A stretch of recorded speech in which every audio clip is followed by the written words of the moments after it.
Good evening. I'd like to call the village board meeting for the Village of Cary for Tuesday, March 3rd, 2020 to order with roll call, please.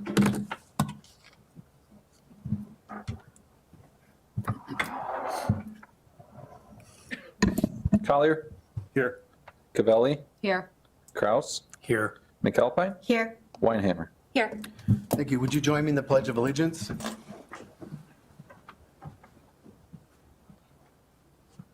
I pledge Allegiance to the flag of the United States of America and to the republic for which it stands, one nation, under God, indivisible, with liberty and justice for all.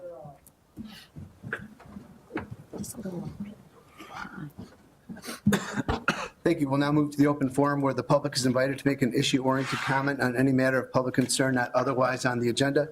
I have one individual signed in, Chris Freeman.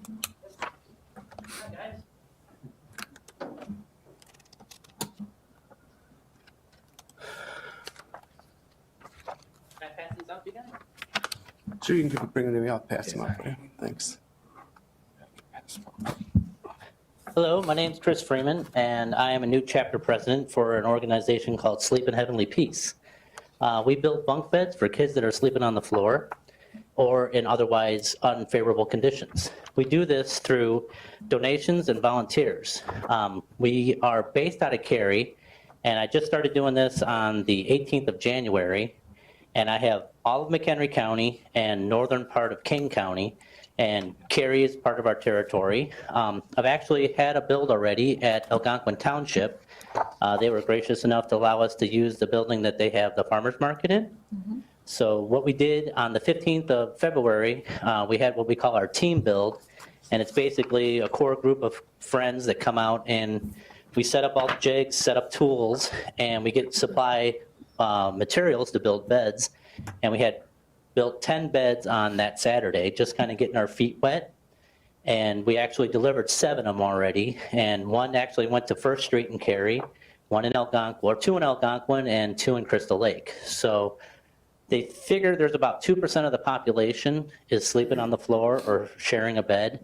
And so we're trying to combat that by doing this. So the beds usually cost about $175. They're free to whoever we give them to.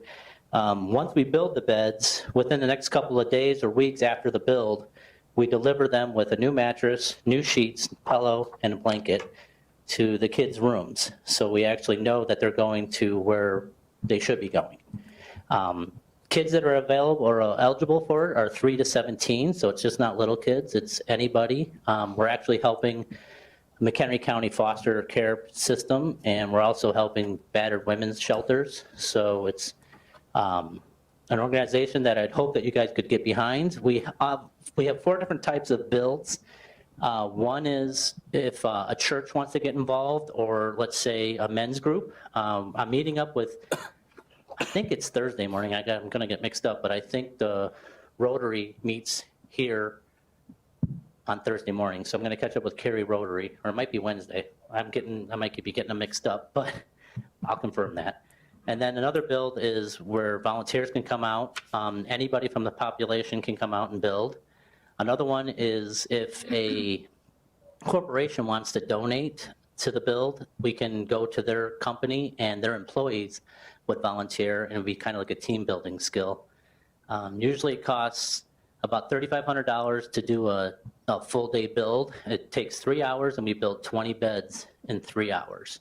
And that, again, costs about $3,500. So I just want to let you guys know that we're in your neighborhood. I actually live in Cary, and I hope that you guys can be part of this in the future. Thank you. Any questions? Awesome. Thank you very much. Great.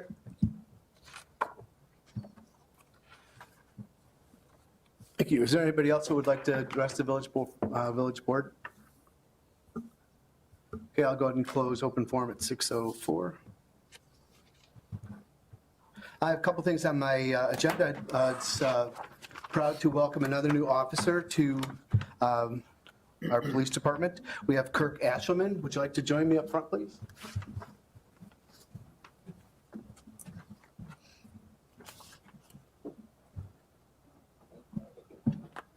It's the path of least resistance. This this is Kirk. Yes. This is Kirk Ashelman. He was formerly a police officer in the city of Park Ridge, where he was there for 27 years. He has a criminal justice degree from Illinois State University, and he's attended numerous training courses at the Northwestern University Center for Public Safety, to include supervision of police personnel. He has extensive experience in and trained in traffic crash investigations, and he has previously attended basic law enforcement training through the Chicago Police Academy. So I offer you Officer Ashelman. Did you want to have any of your family Yeah. members support you during the swearing in? My wife, if she could stand up, please, that'd be great. You want to come up? Up front. Anybody else? I think that's, we'll go with my wife right now. It's not your first rodeo. That's okay. That's right. Well, we're going to swear him in first here, okay? Mhm. Want to raise your right hand? I state your name. I, Kirk Ashelman, Having been appointed to the office of police officer having been appointed to the office of police in officer the village of Cary in the village of Cary in the county of McHenry, in the county of McHenry, aforesaid, aforesaid, do solemnly swear do solemnly swear that I will support the Constitution of the United States, I will support the Constitution of the United States, the Constitution of the state of Illinois, the Constitution of the state of Illinois, and that I will faithfully discharge the duties and I will faithfully discharge the duties of the office of police officer of the office of police officer to the best of my ability. to the best of my ability. Congratulations. Thank you, sir. Welcome to Village of Cary.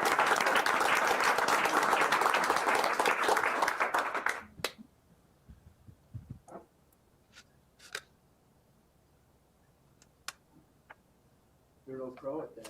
That's it. That was evident with the oath number one, and maybe you want to introduce your family members that are here. Yes, yes. This is my wife Tammy, for I think it's 26 years, Tammy? Okay.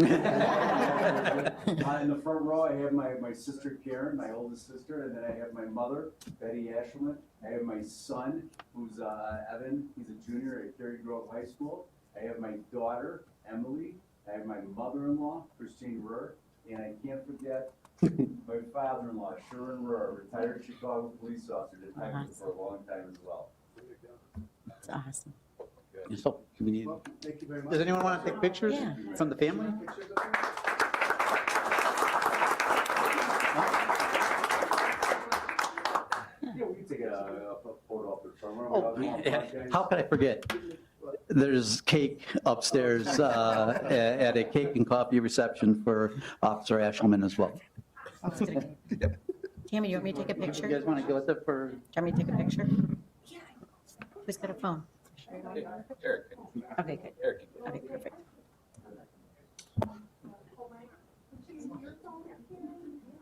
That is the benefit of sitting on the end. I say that. That's the benefit of sitting. And Mayor, I just wanted to recognize our Commissioner Jeff Krager that's out in back. And then we got our men and women in blue back there. Yeah. It's awesome.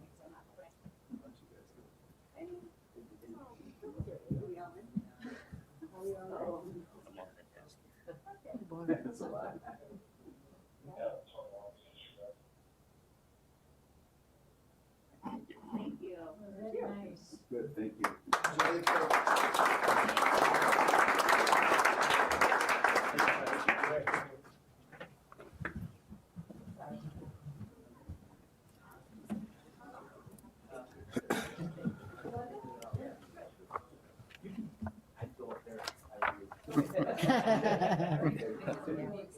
Enjoy the cake. Let them eat cake.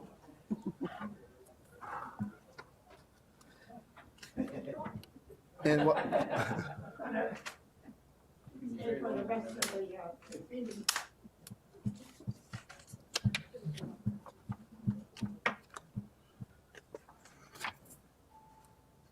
And while they're clearing the room, one other thing I just wanted to update the board and the public on is I participated in a Metropolitan Mayor's Caucus conference on Sunday evening regarding the coronavirus and steps that municipalities need to take and just to make people aware. And we were, part of the conference was just talking about just the public awareness and just taking your own sanitation into to hands, washing your hands all the time, using Kleenex, don't shake other people's hands, don't use other people's cell phones, don't use their keyboards. So what was determined on this, that there's a lot of negative media going on right now, and it's not exactly as bad as they're making it out to be, but just to people be vigilant and making sure that you just keep care of your own self. So we're here to support. We've been posting things. I think we're gonna have it on the website. We've already posted it on Facebook, letting people know what the links are, just to get more information. Correct. We did share some information too on our website as well, including Facebook, with various links if folks want to learn more. But exactly what the mayor said is we encourage folks to wash your hands and just be cautious, take precautions, and we'll try to keep folks up to date as best that we can. Thank you. Next is trustee reports. I'm not aware of anything now, so I will move ahead with regular business. I will entertain a motion to approve consent agenda items 1 through 3 as shown on the village's website and is displayed on the video monitor during the village board meeting. So moved. Second. Roll call, please. Cavelli, Yes. Kraus, Yes. Weinhammer, Yes. McAlpine, Yes. and Collier. Yes. Thank you. And one thing on items for separate action, I will entertain a motion to approve an ordinance amending various sections of Chapter 5.08 Alcohol Liquor Sales of the Village of Cary Municipal Code. So moved. Second. Chief. Thank you. We've gone over this a couple of times in regards to the changes that were suggested and then amended, or some of the suggestions that were made at the village board meetings, and then also some suggestions that were made by some of the licensees in regards to changes that we're making. Just to go through here relatively quickly to give you an overview, we're under the definition section, we're introducing the concept of endorsements, which means it's additional abilities by a licensee in regards to what they can do with their license above and beyond what the base license allows. We'll talk about the types of endorsements later, but that's a concept that will allowed us to reduce some of the license types. And it doesn't look like we've reduced them a great deal, but we've added other types of licenses or other, the manner of which those licenses can be used, or anticipating other uses for licensees, and I'll talk about those as well. The first thing I want to draw your attention to is that we did reduce the requirement for the certification for Bassett training. That's beverage alcohol, sellers and servers, education and training to 60 days. It's 120 days under the state code, so the employers in the village of Cary will have 60 days to obtain that certification, and now that it's available online, it's not a difficult certification to obtain.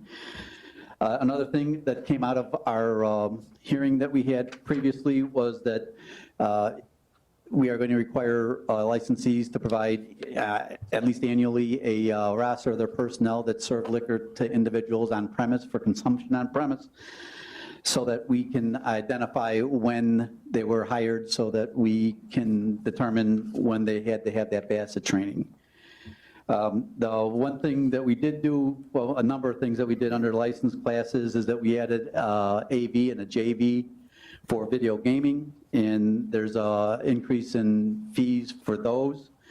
Under the Class B, we did have an opportunity to listen to licensees, current licensees, in regards to the amendments that we were making to this code.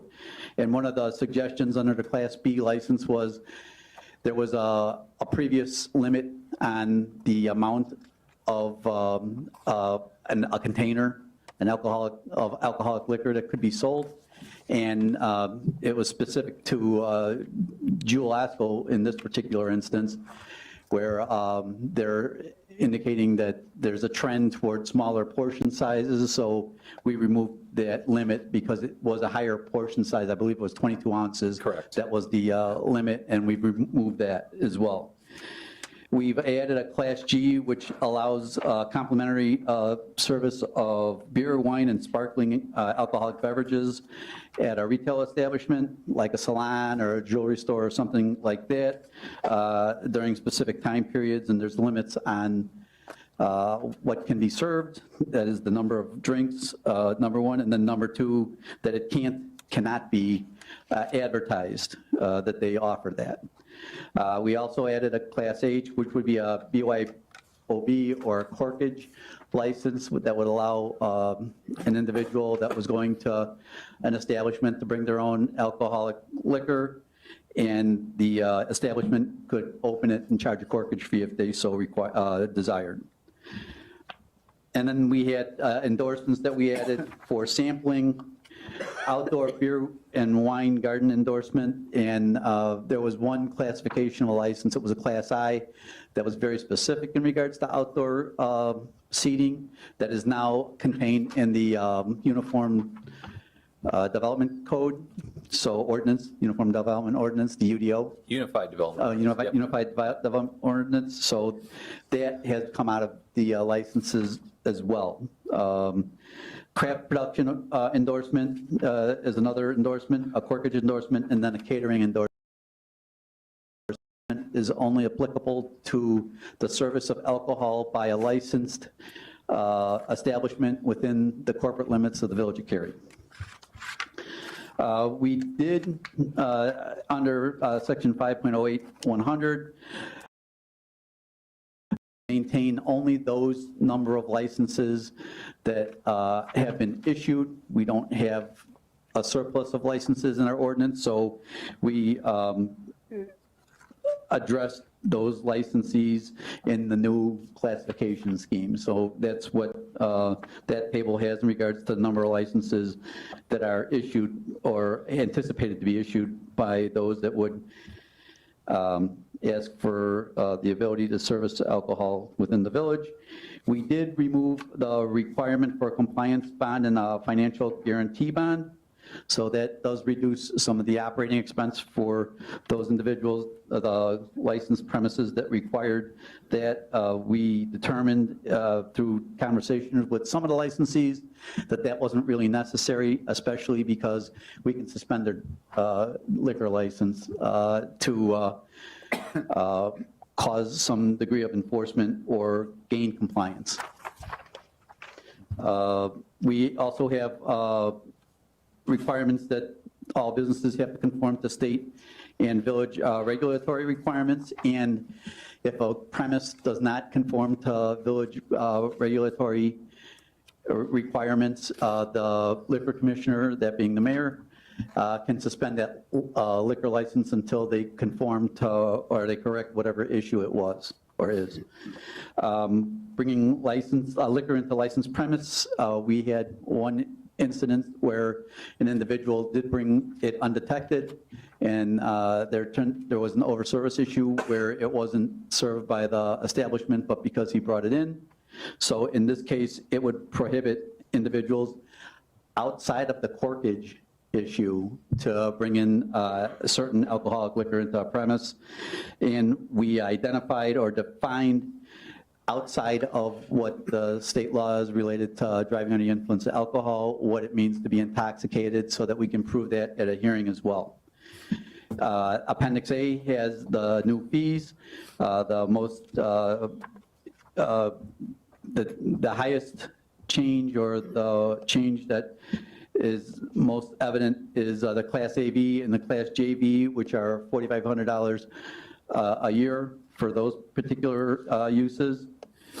And all the endorsements are $250. So they're, what we really tried to do is tried to simplify the code and then use the endorsements to add those aspects of the current licensing to whatever the licensee wished, kind of on an a la carte menu of abilities.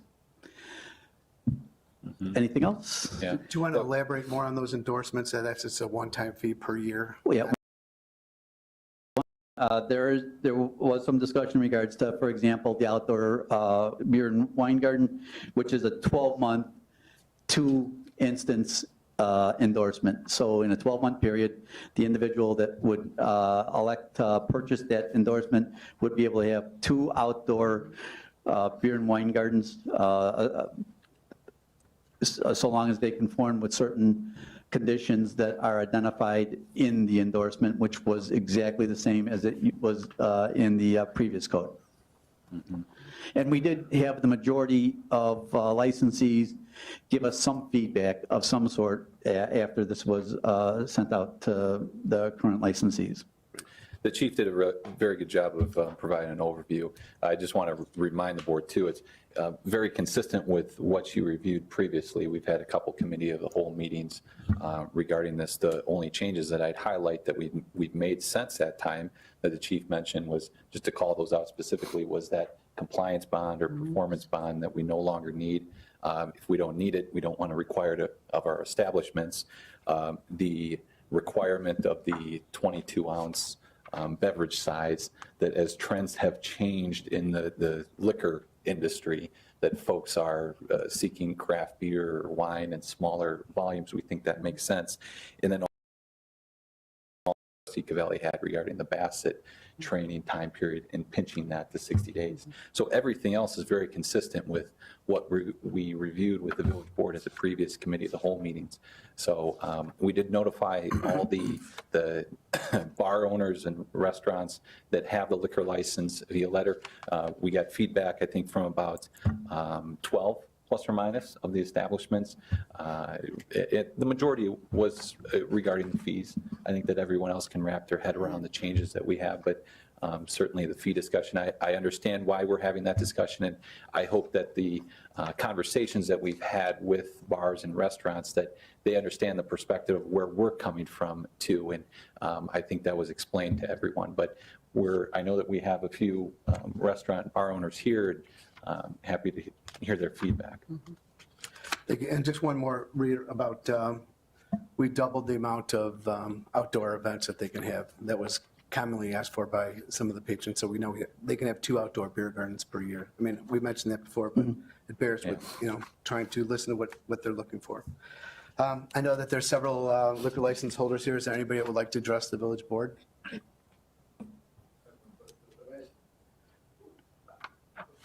If you could just state your name for the record, please. Brett Coleman from Coleman's on Industrial Drive. My one question is, and we talked about it briefly at our meeting, the V portion of your fee structure for us to work with our gaming people, is this going to be a finalized tonight? Is this over? It is our hope to finalize this tonight. Okay. If Yeah, we'd like to hear your feedback. It's The just a board's matter of- considering it tonight, and I would like the board to, hopefully for us to make a decision. We've had 2 previous discussions on this, and we need to get the information out, the license applications out to Right, the owners here. that's upcoming fast, I know that. Yep, And I have no problem with any of the situations. This one has to do with being reimbursed by the gaming company for half the fee for our per unit machines. And I don't know that it will cover, and I've got Chris working on that, whether we can get reimbursed for the $2,500. Because well, that I We don't think have to do it tonight. that's a discussion It's a different between you and discussion for the the, licensing. For This is Right, for it's just a liquor matter of license, right? This is how not video game. how it's Yeah. worded, and he's doing his homework on it too. Yeah. So I didn't know how fast you're gonna pass it, but it's not a big deal. We can Yeah. figure it out. Thank you, Brett. Thank you for your time on Friday as well. Yeah.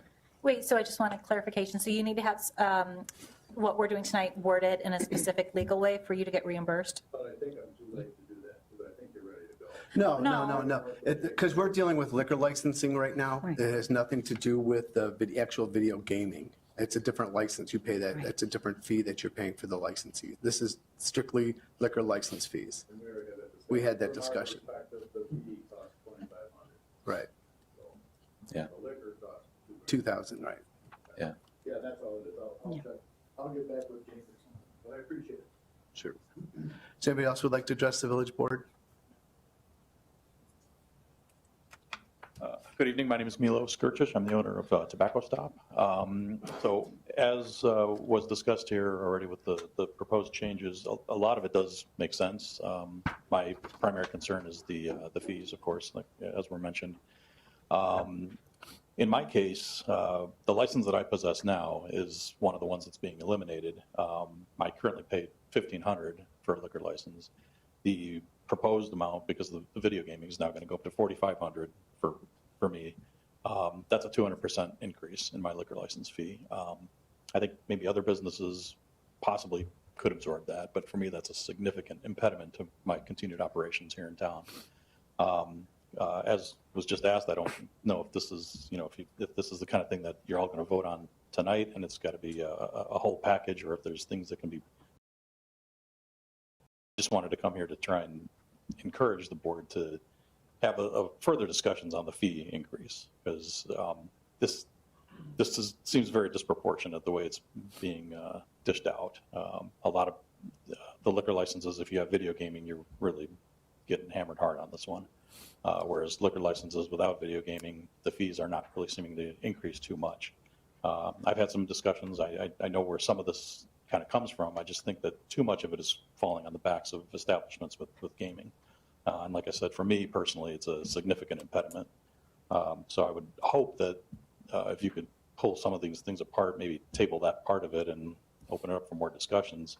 Maybe there's other creative ways we can come up with, but it's the disproportionate way that this is being handled that is really concerning to me. So Just so you're aware of that, we spent a lot of time going over this about, we're spending an absorbent amount of money, taxpayer money, to support. We had one particular case with one liquor license holder that we spent over $20,000. And it was appealed to the Illinois State Liquor Commission, and they upheld our decision. So we take this very seriously, and we want to make sure that people have a thorough understanding about their responsibility. Having a liquor license and a gaming license is a privilege and a right. It's a decision that you make as a business owner. We, as a village board, have to look out for the entire community. We cannot continuously invest our taxpayers' monies in enforcing all these things that I see people in here that we've had issues with their establishments, and it costs the taxpayers a lot of money to convene with legal fees, with staff time, and getting things together. So these are things that we're looking for to make sure that people understand that this is a privilege to have this. And we have to look out for the health and safety of our entire community. And we've had some pretty serious infractions in the last year. And we have not adjusted our liquor fees. I've been mayor since 2013, and I was a trustee back in 2000. We haven't done it probably in over 10 years that we've looked at this. And it was time when we did our UDO that it was time that we looked at these different types of fees. I understand, I empathize with that this might be a strain on some of the businesses for the time being, but this is something that we've thought long and hard about. Staff has spent a lot of time researching, seeing what the applicable fees are for this. So this wasn't, I don't want you to think that we just decided that we're going to do this one way or another. There was a substantial amount of research done, especially by the chief, with the surrounding areas and dissecting this to make sure that we're being fair to the business owners as well as the rest of the community. And I certainly appreciate that. My concern is I just think that this is just very disproportionate, because you can have a business with a liquor license. I mean, the code violations that you were talking about, honestly, that could have happened at any one of our establishments. But yet the people that are still going to be serving liquor that don't have video gaming their licenses are going to be significantly less expensive. So it's just a disproportionate amount that if the liquor license fees were being raised in a proportional amount for everybody that has them, okay, then that's a more logical argument. But I just think that too much of it is falling on the backs of a select few businesses. I understand that, and I'm always a proponent of providing choices, whether it's for residents or businesses. And there is a choice where there's a liquor license fee without the video gaming.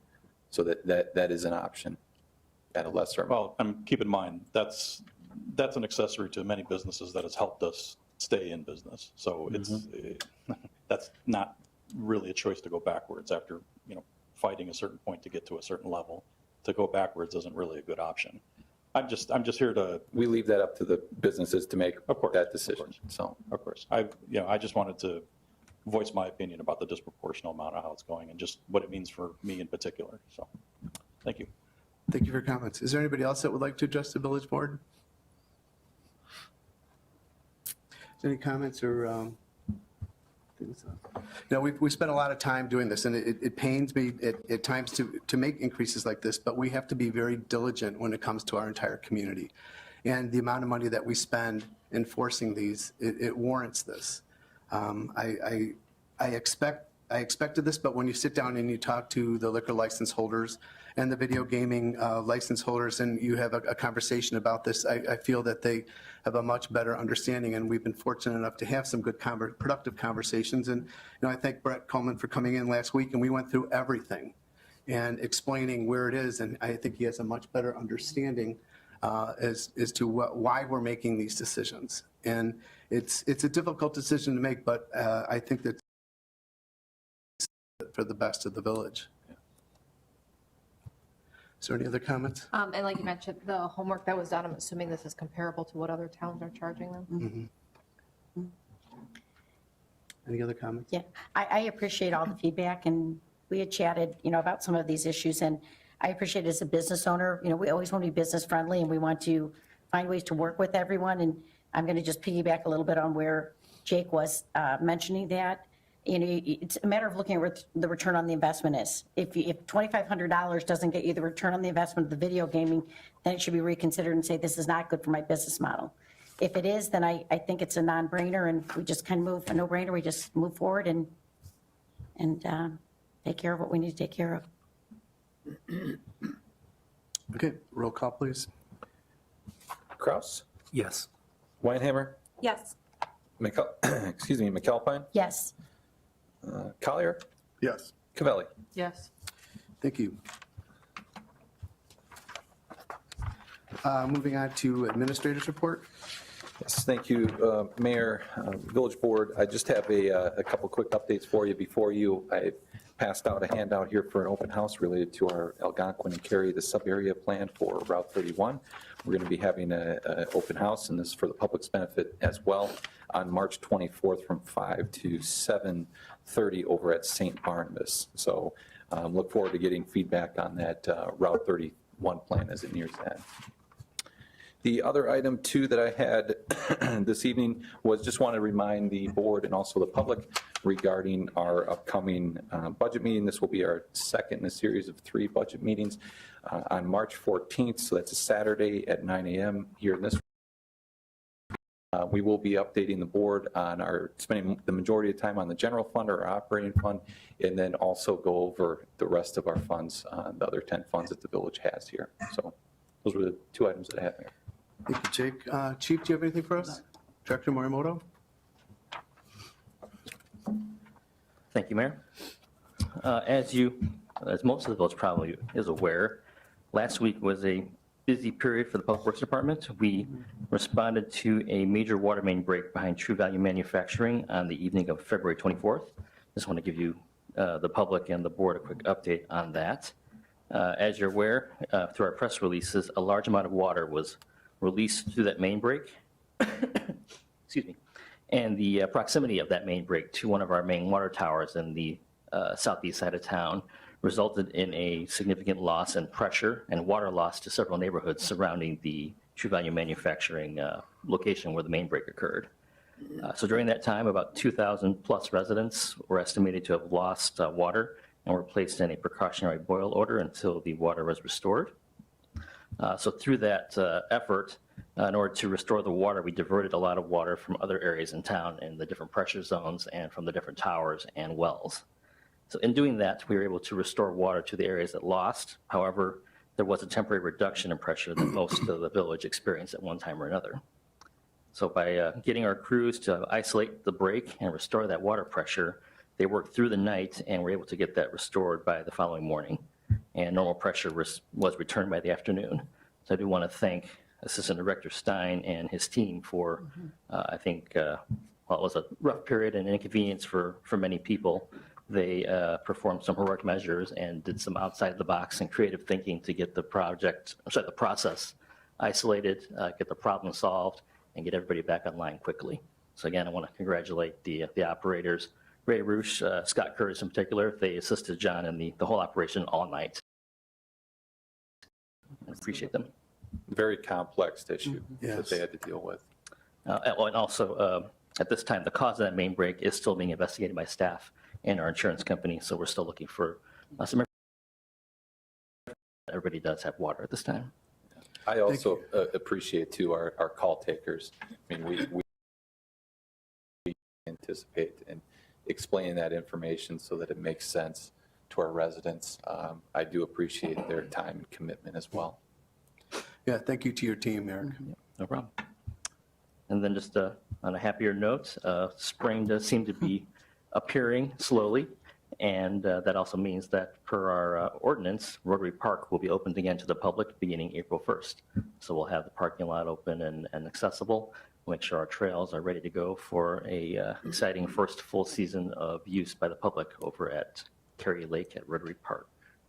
And we will be bringing that ordinance back to the village board, as we've talked about before, and having that park open year-round. So there will be an update that we'll have to that ordinance that we'll bring forward here for your consideration. Fantastic. Any future agenda items? Oops, he's got more. He's got You more. got one more? Spring's still here. Okay. Keep going, I'm Eric. sorry, Eric. Also, another reminder, April 4th for the areas north of Route 14 and April 11th for the areas south of Route 14. That is our Saturdays for the spring cleanup, the annual bulk refuse collection that the Flood Brothers disposal company will be picking up anything you place out per the parameters of the program. We'll have a website update shortly in conjunction with Flood Brothers to outline the parameters, which will be identical to the past years. Thanks. Okay, thank you. Now, are there any future agenda items or discussion by the village board? I'd just like to have an update in terms of the alternate CPA member, where we're at with that process. Yeah, they'll be coming forward, I think, the April 7th meeting. We're planning to cancel the March 17th.